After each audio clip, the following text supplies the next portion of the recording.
back. We're back. Over. We're back. Back on the timeline. Back on the YouTube feed. Philly Steak Show, and it's just getting to that kind of drag in the off season, which is really why we took that little hiatus. It looks like we just went live. I don't know. I have no idea. But no, we're live. We've been live. We're good. We're good. No, love it. Love it. Nonetheless, technical difficulties aside,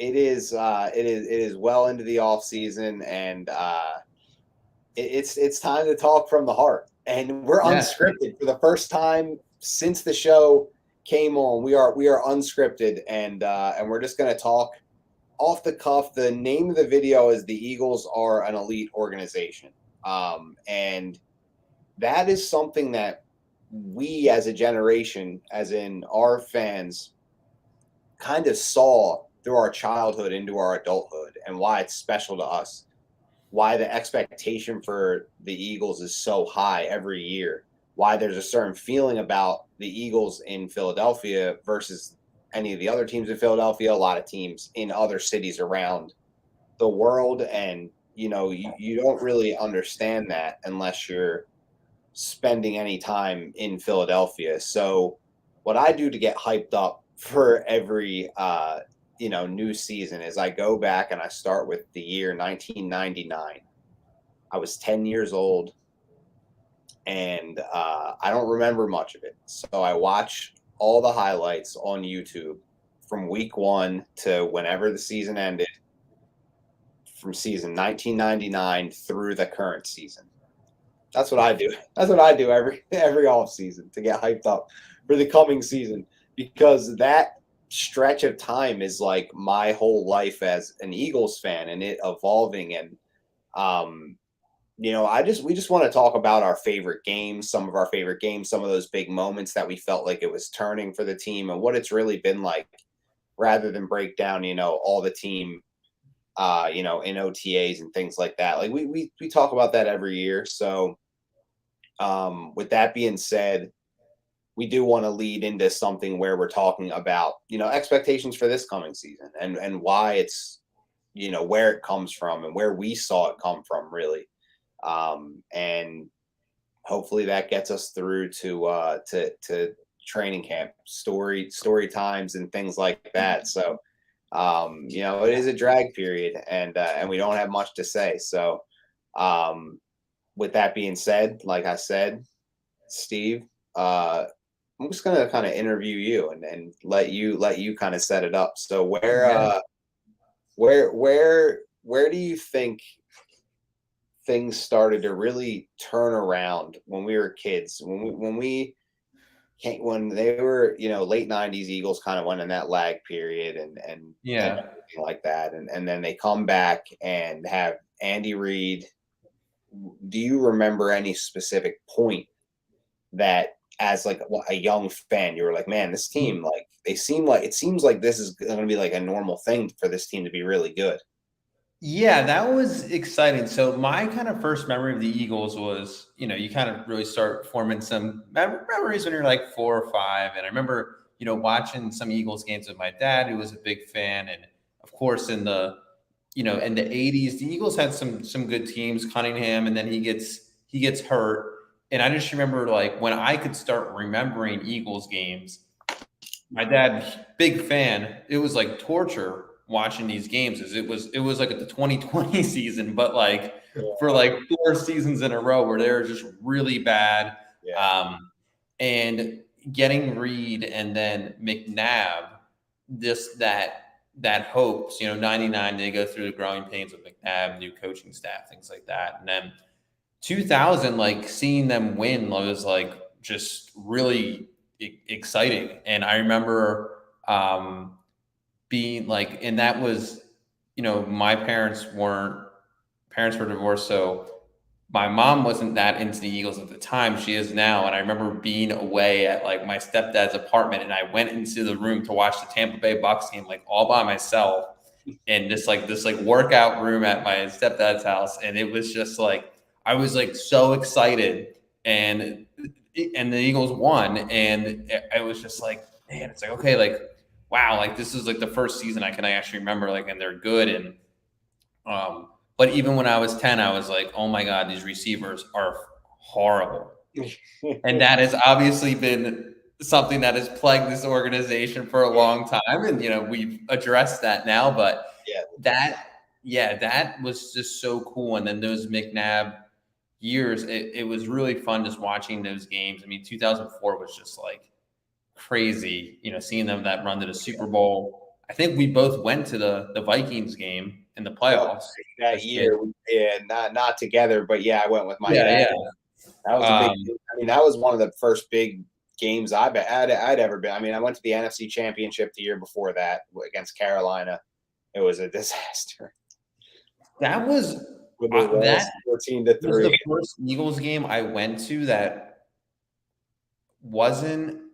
I don't not at the Vet. I think I went to one at the Vet when they were really bad, and then I went to the game before the playoff game. It was the end of the season. They rested all their stars, played the Bengals. It was miserable, it was so cold. And then that Vikings game was like really the first Eagles game I was like at, and it was crazy. I'll never forget. I was in the end zone when LJ Smith fumbled that ball straight up, and just like, I don't think I've ever seen a play where it was like a little league thing of like some kid did something wrong, but then it worked out. Like everyone collective just, oh shit, and then it just goes in his hand. We've been to so many games, and like I don't think I've ever had like that moment in a play where it was just like looked so bad, and then it like not that you ever want to fumble on the 2 yard line, it's bad, but just like the fortuitous bounce, like right in the Freddie Mitchell's hands of all people. And it was just like, oh my God. Yeah, those are some of those moments in our childhood were that was so fun that those teams. Yeah. So we're getting a little ahead of ourselves in going down. I want to slowly get into this. So I follow up question. Yeah.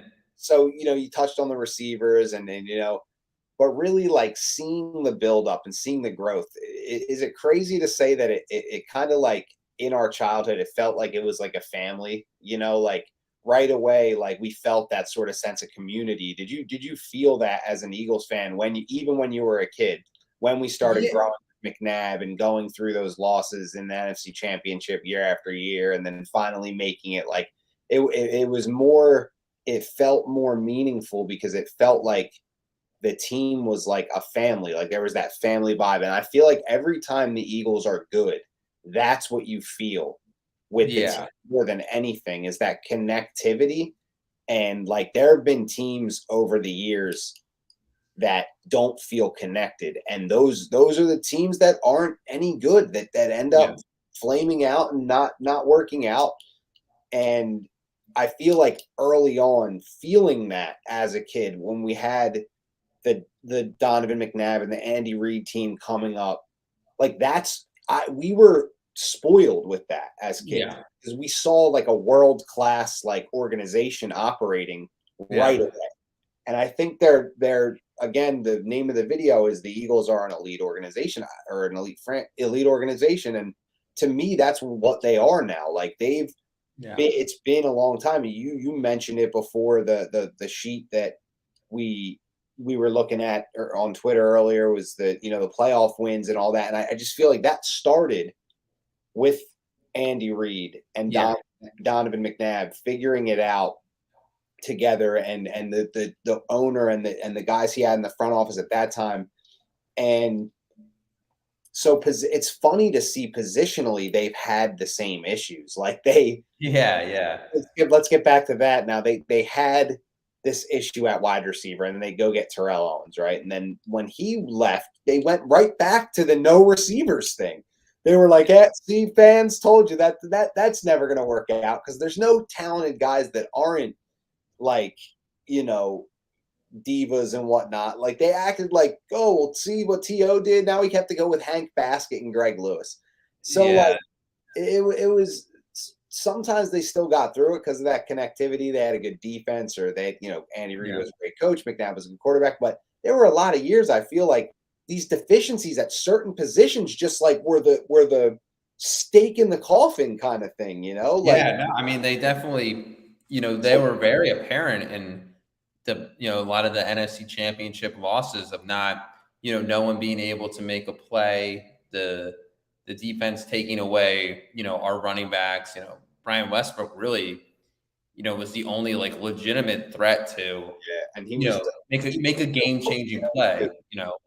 Yeah. So he really broke out in 2003, a year before we got T.O. So like from 2000 to 2003, the best player we had was a second-year running back. Like that's crazy to think. I mean, they ran the ball. That 2003 year was Westbrook, Buckhalter, and Staley, the three-headed monster. They ran the ball. And it's crazy because, I was just watching the 1999 season today, and Doug Peterson was really bad. And they put McNabb in at the end of a few of those games. And their receivers there was one, I mean, in the first week of the season, they scored 24 points. In the next 2 weeks, they scored 5, and then they got shut out in week 3. And I'm like, oh my gosh, if this was like the Eagles now, it would be a madhouse. Like Doug Peterson there at quarterback. Oh my gosh. They had 2 games where they scored 5 and nothing. 2 back-to-back games. They lost all 3 of the games. The first game of the season, they played Arizona, and they were up 24-6 at halftime, and Arizona came back and beat them with Jake Plummer. I was like, no way. They were a clown show. And then every year after that, I mean, then they just immediately went 11-5 the next season. And like it's crazy to see what a franchise quarterback and an elite head coach can do for you. You know what I mean? It's not. It's like this is like we were spoiled 100%, and they had continuity. Right. Rare in the NFL. They understood that. They understood get a good offensive line, get a good defensive line. But these deficiencies in some of the positions, like we were saying, and I wanted to get back to that. I wanted to know what your most hated like positional deficiency was, like the position they just didn't want to address, and like give me like an example of something that you can remember that like justifies how much you hate the fact that they did not address a certain position. I mean, it's wide receiver, and nothing's even close. I mean, that was like, I just remember being 10 or 11. I was like, these guys suck. And you don't know anything. But they were actually good. It's like you're watching Sports Center as a kid when you're at home, and that's when like you had to tune in Sports Center to figure out what happened. Yeah. And you see Jerry Rice, you see Randy Moss, you see T.O. when he wasn't on the Eagles. You see these guys making these crazy plays, and we're like, that. No Eagles receiver will ever do anything like that. And I mean, I felt that way like my whole life until we got Djax, and Jeremy Maclin for a bit. But but just like seeing that as a kid, you're like, well, we can't do anything like that. Like anytime we made a big play, it was usually like McNabb, extending with his legs and someone just getting completely wide open because of a coverage breakdown. It was never like a guy like beating someone one-on-one. So that was just like so maddening. I and again as a kid, it was like, and that was, I mean, obviously they actually had pretty good linebackers then. They undervalued that. Secondary was always great.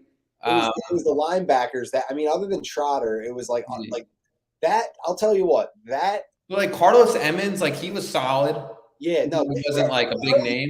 In the early 2000s, they had a really good defense, like everywhere, pretty much. Yeah. And later on down the road, they like neglected linebacker, which kind of became a trend into now. There's not much of a crazy need for a linebacker. Like you need talent, obviously, at the position, but I think Andy Reid, I think that started kind of more back then, but I think Reid kind of took it to the point where he was like, we would have like Joe Mays and like Moses Oku in there. And I'm like, dude, I get it. You don't have to like value the position like crazy, but can we not have like 7th rounders at every single spot?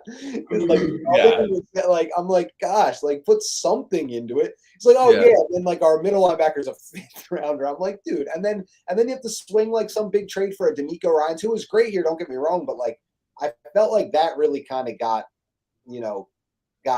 the water a little bit hot with Andy Reid, was I feel like as that era kind of came to a close, is that his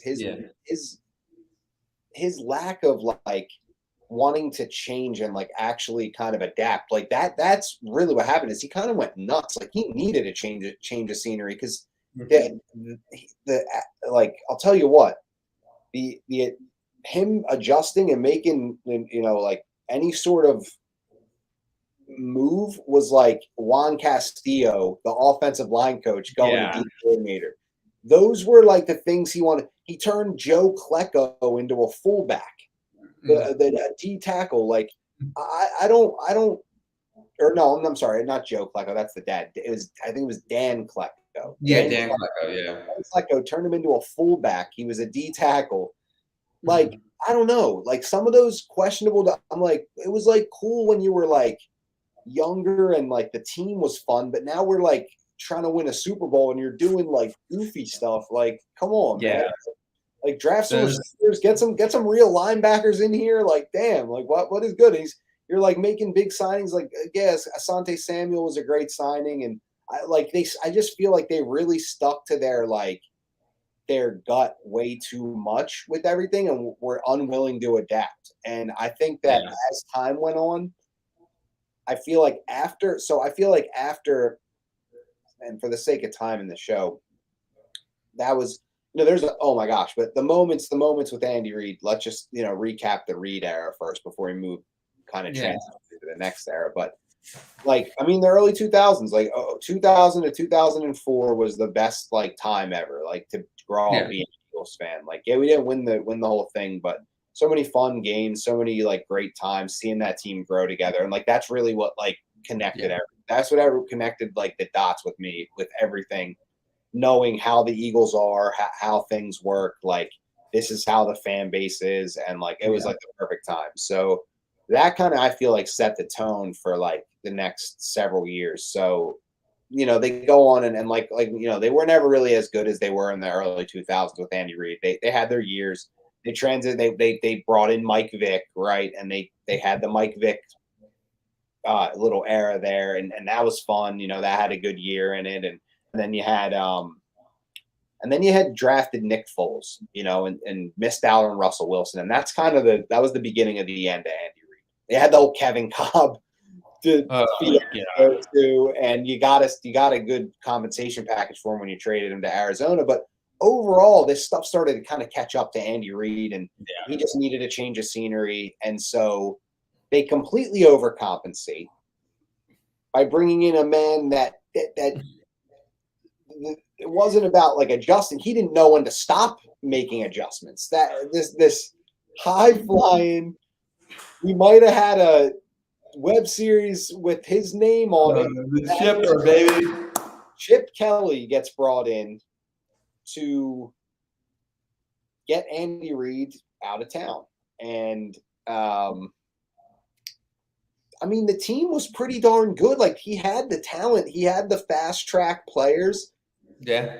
And simply like wanted his own guys, wanted to build his own kind of Oregon Duck culture.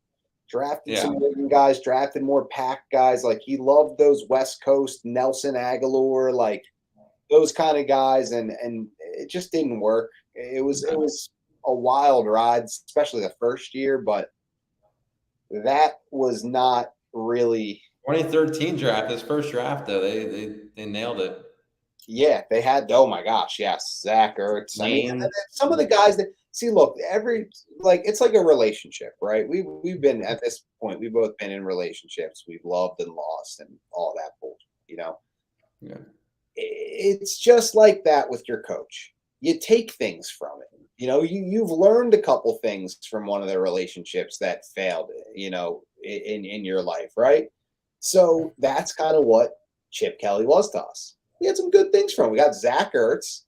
We got Lane Johnson. We got Malcolm Jenkins, Darren Sproles. Like, these were players that definitely played part in becoming something after the Doug Peterson era. We also got Byron Maxwell and Kiko Alonso, and then Howie Roseman used those pieces in a trade to move up to draft Carson Wentz. Yeah.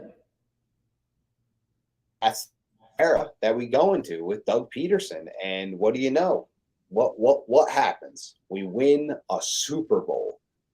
And really that's now capped it all off. Like, to me, we kind of zoomed through those two next eras, but that's what I was kind of trying to get at, is that this Andy Reid era really set like the ground rules for what like the standard in Philadelphia is going to be when it comes to the Eagles. And we quickly saw that Chip Kelly not holding himself accountable, not being the guy, got him out of here quick. Doug Peterson won a Super Bowl, and even after that, he didn't want to collaborate with in certain ways. He wanted to hire his own guys. He wanted to do this. He got sent out. Quarterback didn't work, sent out. Mm-hmm. The standard is so high that I feel like at this point they're all in, like, that's why the expectation is what it is. Like it comes off like what it like it's constant. Like it's a constant pressure. And I think that I think that Andy Reid era started it, and now with Doug winning a Super Bowl, it's like they feel like they can hire a coach, get a quarterback, they get the right duo, they can go like every year. And that's like how Howie Roseman is now. Like he's so good at like keeping teams together, and he did that in 2017. He kept the team together. It just unfortunate because all the guys were like on their last legs. It was like the craziest thing. Do you ever see any more injuries with a team after like that 2017 season from 2018 through 2020? The injuries were it was out of control. Did it not feel like we sold our soul? Like, let's talk about that experience a little bit as fans. You know, we got to do the childhood great things. College was a lag period, and then, you know, we get out, we see a Super Bowl, we see Chip Kelly, we see a Super Bowl. But what about the years after the Super Bowl for you? Like, I need to hear a little. We need to revisit those years. The injury plagued. It was so bad. I mean, you hated it. That was like your equivalent of the 90s. Like, you were remember the famous video halftime?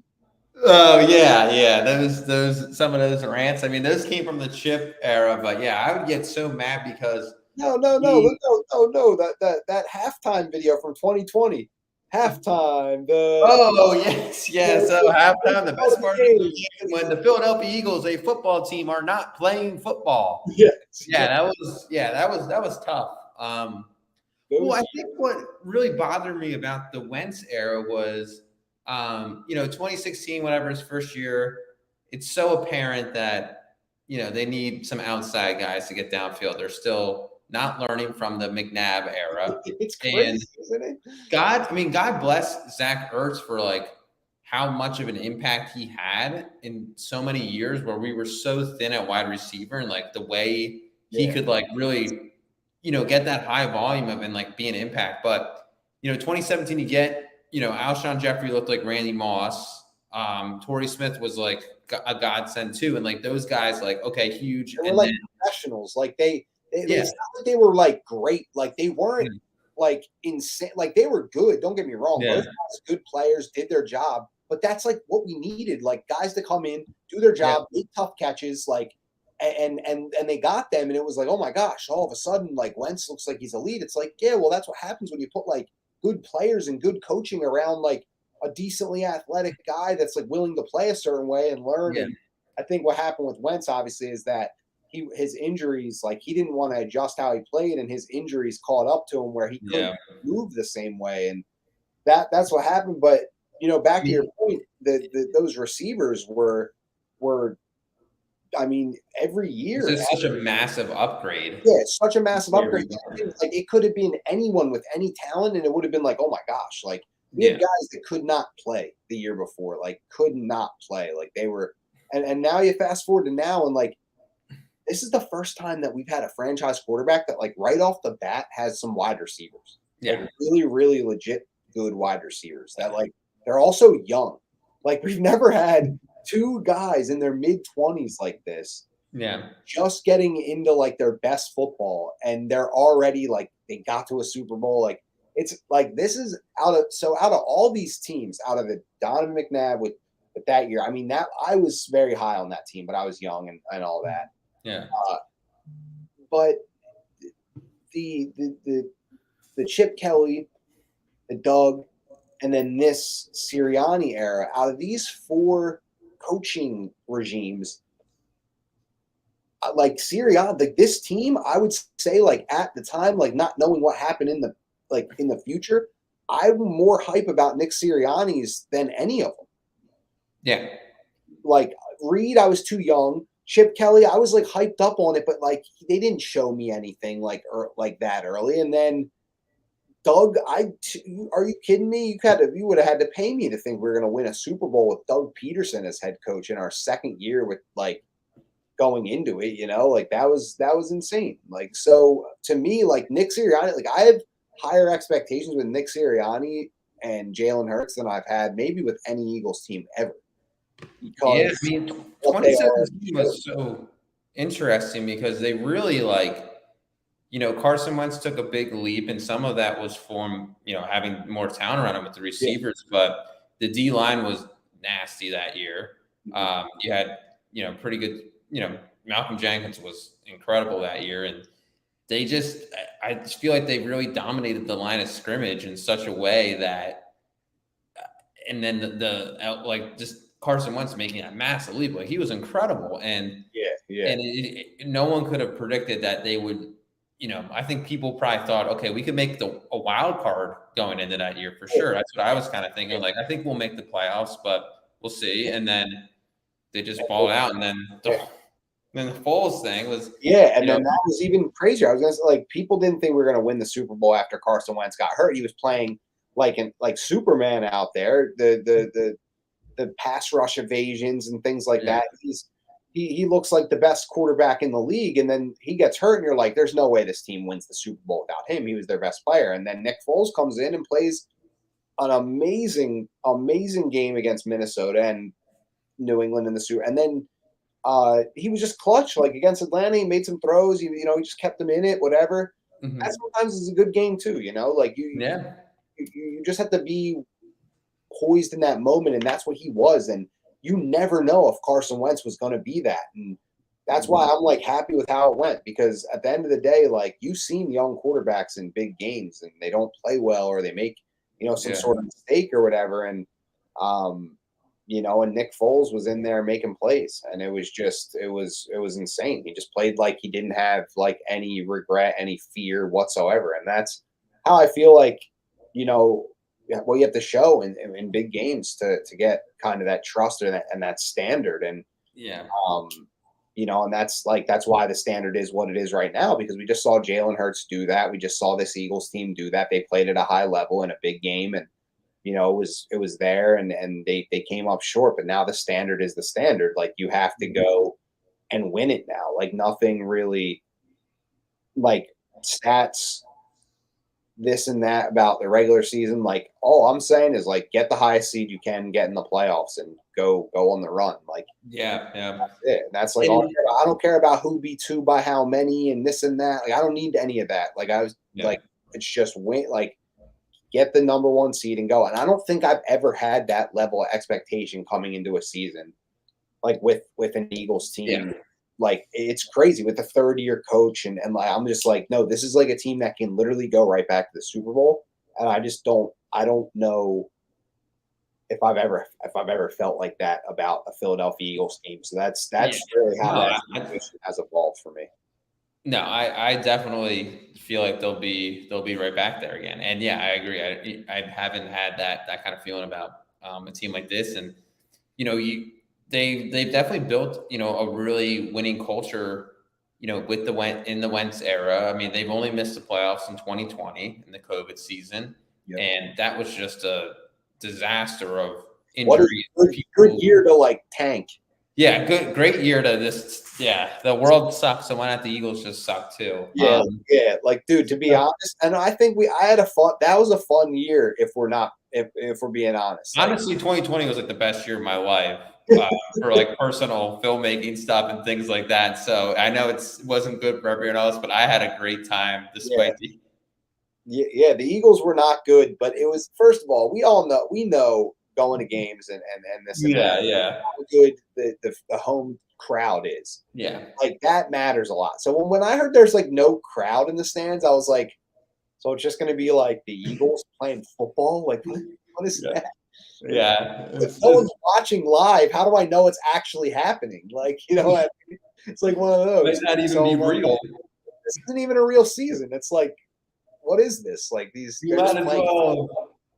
You might as well just put on like a 2002 random game and just watch it and see what happens. Like we used Yeah, to. yeah. Because I don't know the outcomes off the top of my head. So Yeah, I think fans. the viewers need to know that we were our first year in LA. We were so broke, we didn't really have money to do things. So Tom would just pop on like a random game from like 2001 to 2003, Oh no yeah, idea what the score would be, and watch it. And he would just get so fired up, and it was like he was at the game in real time. It was like a yeah, time machine. yeah. That's how we used to get hyped up for like games and seasons back then. And like I said to start the show. That's what I do.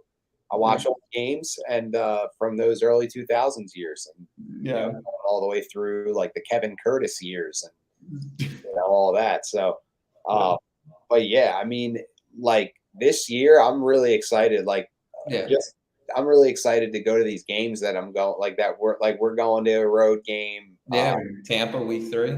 Yeah, Tampa week 3. We're doing the Jets game, and then I'm doing it. So I just today actually I bought Eagles Cardinals tickets. It's on New Year's Eve. Oh, I'll probably be at that one. Yeah. It's going to be awesome because it's the cheapest game on the schedule right now because like who knows if it's going to mean anything, and it's the Cardinals, Even not that good. even cheaper than the Giants. Yeah, I saw those Giant tickets were really low on Yeah, Christmas. no, this is the Cardinals is, so I got really good seats. Like I'm sitting section 110, row 16. So um, Damn. I'm super fired up for that. Gotta love it.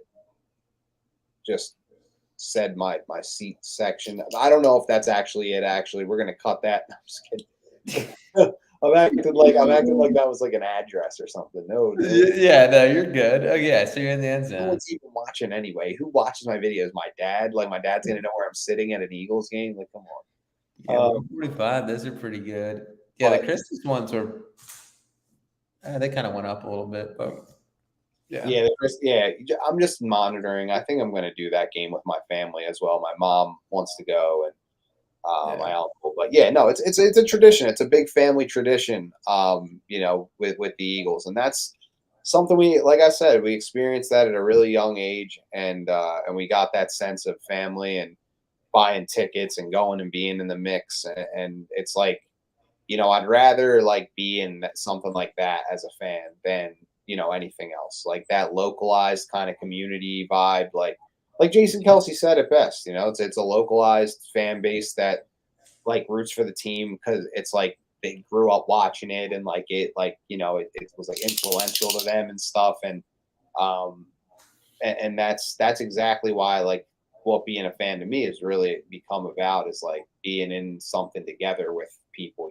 So like to yeah, me, I'd rather be in that than like really anything like any like no amount of like Super Bowl wins like can replace that, like winning it with the people you really care about and like all that stuff. Like it's awesome. That's why it's so great. And winning even just a regular game at that stadium is awesome. So I can't wait. Home yeah. opener punched. I really, you know what? I really wanted someone to shoot a documentary about me going to my 16th straight home opener. I really would love that. So if there's any documentary filmmakers out there that want to shoot a video on shoot a documentary, I have them with a film. I'm doing a show. Yeah, I guess. Yeah, I guess you're tabbing me to do that. I mean, Can if I'm someone at the home opener, we could film something. no, I really want to shoot like a full like at some point in your life, I'll be on like home opener 40 maybe. Like we'll try to shoot for that. Like I have to get up there. Like I have to get up there. I'm on 16 straight. This is gonna be Yeah, my 16th straight home opener. Even living in LA, I yeah, made it back to those home openers. The only one, obviously, like that wasn't available to the public was the Eagles home opener in 2020. yeah. Actually, on my birthday. Um, and but like no one was at that game, so it doesn't count. I couldn't have gone. I would have gone if I could have, but I didn't. Yeah. Didn't have a way. So 16 straight. My dog loves it. Can I go to what was the 2021 home opener? 2021 home opener. Let's see. Oh, they yeah. opened the season against the Falcons, and then San Francisco 49ers here. Yep, I was at that game. You were at that game? Mm-hmm. And then I went to the. Hold on, I might be. Hold on. You were at that game? Oh yeah, you were. Yes, you were. Yeah, because we had a picture together. Yeah. I was at the 2019. Was that? Oh, 2018. I was at 2018. That's a Thursday night against Atlanta after the Super Bowl. You were there? Yep. 27. Was I at 2017? I don't think so. No, because I went with no, I don't think it was the Jake Elliott field goal. You'd remember if you were at that game. Yeah, no. So I missed 2017. There's no way you go all the way back to 07, dude. Like that's how. No. I'm just saying that I've only missed one since 2017. That's pretty good. That is good. That's very good. Yeah. And are you going to this one? I feel like now I might have to. Now you just pony. I wanna. Yeah. I mean, I need to make a trip up to Pennsylvania. We'll see. Nah, dude, you're doing we're doing the Tampa game. Like it is what it is. I know it's the week everything. The schedule is so good for like the Eagles football team, but it's not conducive to my social life. Like the Patriots game that should have been in like late October, early November, so we could have enjoyed that. And the tickets are $1 billion because it's Tom Brady's retirement. So that flubbed. They dropped a little, but it is still. Like, I don't want to go to Seattle in like the winter. I mean, that's an expensive trip, and just in general, dude. Yeah, no, that Jets game is going to be awesome. Like, I know, can't believe like I got such a deal on that, and to watch Aaron Rodgers from that distance. I mean, I've seen him from pretty close, actually. I went and saw a Green Bay game, but we're just kind of ranting now. I mean, this is just a chat. But, yeah, I mean, yeah. So, like we were saying, this is it. This is what being a fan is. We're talking tickets. Yeah. Now. Like, I mean, it's fun, though, because it's such like there's nothing like it. I mean, honestly, like, even like, in LA, like, going to like the bar with some friends to watch the game and stuff like that. Like even it's nowhere near it's like going to a game, but it's still like exciting where it's not, you really only get like, to me, I only get that with like Phillies playoff baseball. Like that's it. And like regular season Eagles, it's like, every game you can't miss it. It's so much fun. And, that's just probably, outside of friends and family, of course, obviously. The thing I miss the most about Philadelphia is the sports, and especially especially going to Eagles games. Yeah, it's the best. Can't beat it. Yeah, there's nothing quite like a Birds game, Yeah, and I mean, football, alcohol, and a bunch of just fans. You can't beat it. And it's just funny that like I promised myself I wasn't going to go to as many games this season, and who are you kidding? How many games are you going to so far? 5. That's already over half like the home schedule, but I have 3 at home. I already have 3 at home. Yeah. Wait, do I have 3 at home, or do I have? You're going to home opener, right? Home opener, obviously, yeah, and then Dolphins. That Dolphins game, yup, and then the Cardinals game that I got today, and then the Jets and the Tampa game. So that's 5, a clean 5. So, but I know for a fact, like we're probably gonna do this Christmas game with my mom and my uncle and stuff, but that's still up in the air. But I have to do like the Dallas or the Bills game at the very least, because I just do. And I might just do both because, that's me. The one game I'm willing to miss is the San Fran game. Like, I don't know. I don't really care to see that. In December, it's like, Yeah, exactly. Like that Cowboys game, November 5th, is looking like a clean clean suspect there for that's a good one. Yeah, they don't really have. It's so darn expensive, dude. It's just so expensive. Yeah, they just don't really have too many good like home games to start the season because I mean the home opener is Thursday night. That Washington game's trash. Yeah. Like it sucks because like going to a game September, early October is awesome, great for tailgating and stuff like that. Warm. You don't get the opponents, but your New York would be good. Last year, October 30th, I think we had a game against Pittsburgh, and that day was amazing. Like I wore like a sweatshirt and jeans and like a vest over the sweatshirt, it was like a crew neck, and I was like warm. Like I didn't need all that. Like I was like a little bit too warm in my seat and stuff like that, and just in general, and like. We were outside at Xfinity in the back, and it was like perfect weather. Like, and this was like October 30th. So like that early November, those early November games aren't that bad, honestly. Even at night, they're not. Like, especially compared to how it was during that playoff run, and like, oh my gosh, dude, those games. Well, the first game was really the playoff run this year. The Giants game this year was pretty cold. I felt. Yeah. But the game against the 49ers wasn't that bad. It was just bluster. Like it just was like ugly, gross, like playoff football weather. It was just kind of like, ugh. But it was like 50. It was like 45. Yeah, that's not bad. That's like a blessing for that time of year. But it didn't matter. I mean, Niners can throw the damn ball. No. Or block anyone, but either way, yeah. I mean, some of the you really have to master like everything when you go to games regularly, like temperatures of games, like what layering, all that stuff, and that. Yeah. There's someone to shoot a documentary, like a film. You got your game day fits down to a T. I got the game day fits. I have an Excel sheet that I keep of all the games I've ever been to. I have a signed Dawkins jersey in back of me. I found the newspaper article from the day after the Super Bowl win saying that we won. I found it on the ground outside. Yeah, isn't that nuts? It's hanging right there. So, I'm the perfect documentary subject, if you will. And I feel like I could be that fanatic that you make a documentary about and you actually go like nuts with it and you win awards with it, because I am that guy. You know what I mean? I mean, you know how I feel about something like that. That'd be sick. I need an Eagles winter jacket. You need an Eagles winter jacket? Yeah. Sick. Yeah, because you never have anything right to wear when it's super cold. You just got to wear the biggest jacket you own. But so you get like one that kind of looks a little better. Yeah, rock it to the. We can definitely do an episode where I show some of my jackets. Yeah, we got to go through your game day fits from last season. Oh, dude, those game day fits were and break them down. Yeah, I want to do it again this year. Like, I know I'm not going to be able to do that forever. It's probably my last season that I can do that. Of doing what? Game day fits.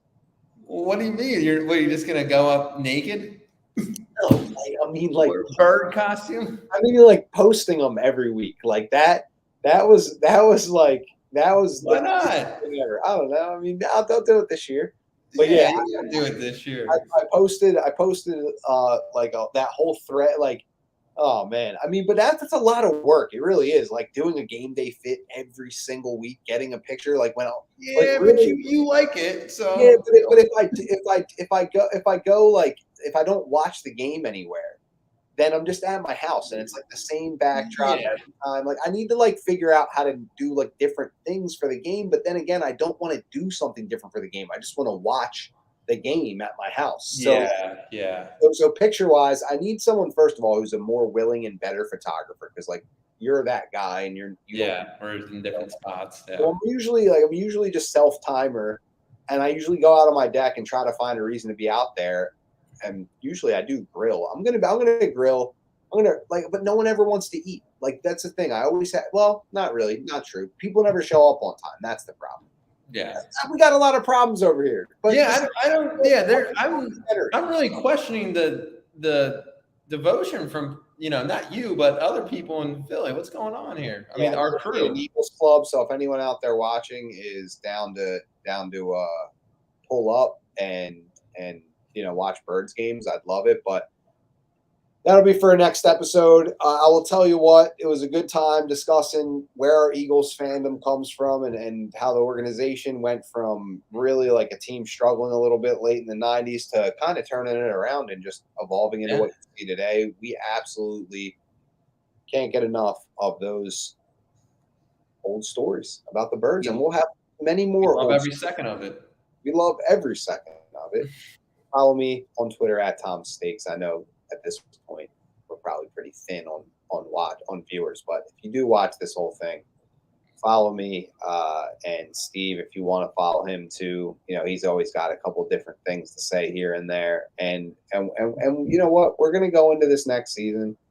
We're gonna just focus on that connectivity and being a family and just knowing we can do this together, and we will this team to a Super Bowl.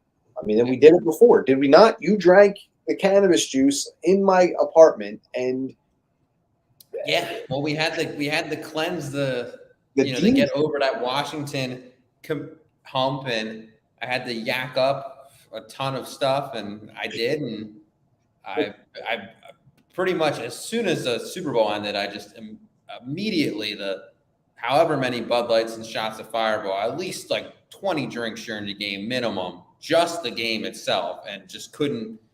And then after the euphoria went off, I just passed out. Slept for 12 hours. Yeah, you collapsed in my living room. Did you sleep at my house that night? Yeah, oh yeah. I don't remember that at all. I took a 3-hour nap on your floor after the game, and then I got up, got a glass of water, and I was like, wow, we won the Super Bowl, and it fell right back asleep. Right on my couch? Yep. And then I went to work the next day in my Sam Bradford jersey. Just straight to, yeah. That is absolutely nuts, dude. That's Sammy Sleeves, the QB for me.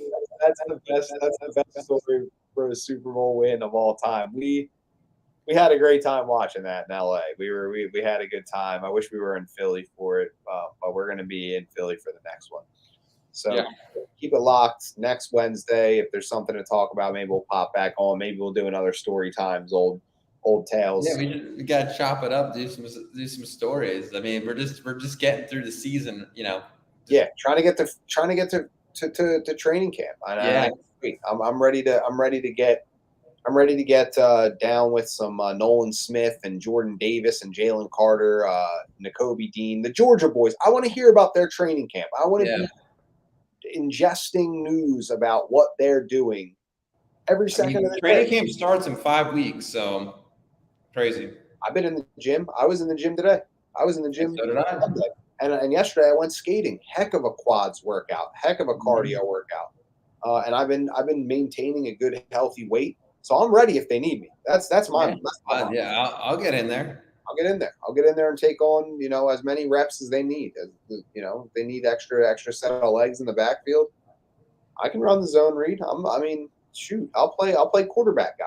I will. Yeah. Just give me the smaller ball, and I'll just use that. Dude, I was a swing tackle in flag football, so don't. Exactly. Like you never at a whopping 150 pounds, baby. Yeah. And what did we do? We won a playoff game with you me and you played some offensive tackle Yep. We were a linebacking core. And we were a linebacking core. And Andy Reid's dream linebacking core, undrafted, undersized. And could cover. We were coverage guys. We weren't really run stoppers. Like, number one. Number two, the defense, not only was I a linebacker in, like, I designed it. You were the coordinator. I was the architect of the defense. And so we have some football background. Maybe we'll talk a little flag. Yeah, we got to get on that. We're running long, and I love every second of this show, but guess what? There's always next week. So keep it locked with us. Love y'all. Whatever they say to people after not watching. Thanks for not watching. Thanks for watching.